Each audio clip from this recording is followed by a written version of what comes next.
அதிமுக என்பது all set and ton a divided house, spend force.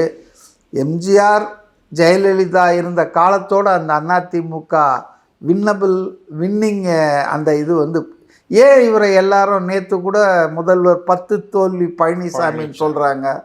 இவர் ஏதோ ஒரு தேர்தலில் ஜெயிச்சிருக்காரா? ஜெயிச்சு காட்ட முடிஞ்சதா? இல்லை. இதே கூட்டணிகள் ஏன் கலைஞர் 15 கட்சி கூட்டணி வச்சப்போ கூட ஜெயலலிதா தோக்கடிச்சிருக்காங்க, எம்ஜிஆர் தோக்கடிச்சிருக்காரு. அதனால் பழனிசாமி கிட்ட ஆளுமை கிடையாதுங்க. அவர் எப்படியோ வந்து கட்சி தலைமைக்கு வந்துட்டார். அவங்க கட்சியிலே பாதி பேர் அவர் தலைமையை இன்னும் ஏற்றுக்கலை. இல்லைன்னா ஓபிஎஸ் இவங்கெல்லாம் ஏன் இருக்காங்க. அதனால் அவங்களுக்கு வந்து விஜயினுடைய உதவி, இவர் வந்து அவங்களுக்கு வந்து அந்த பதவியை பறித்து கொடுத்துடணும் அப்படின்னு நினைக்கிறாங்க. விஜய் வந்து அதுக்காக அரசியலுக்கு வரலைங்களே, இவங்களெல்லாம் முதலமைச்சர் ஆக்கிறதுக்காக.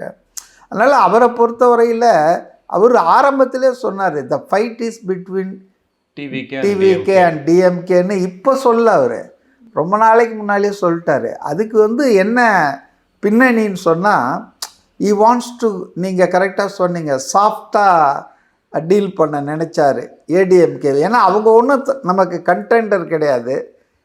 எதிர்காலத்தில் அவங்க தோழமையாக நட்பு சக்தியாக கூட வர்றதுக்கு அரசியலில் வந்துங்க நிரந்தர பகைவரும் கிடையாது, நிரந்தர நண்பனும் கிடையாதுன்றது நமக்கெல்லாம் தெரிஞ்ச விஷயந்தான்.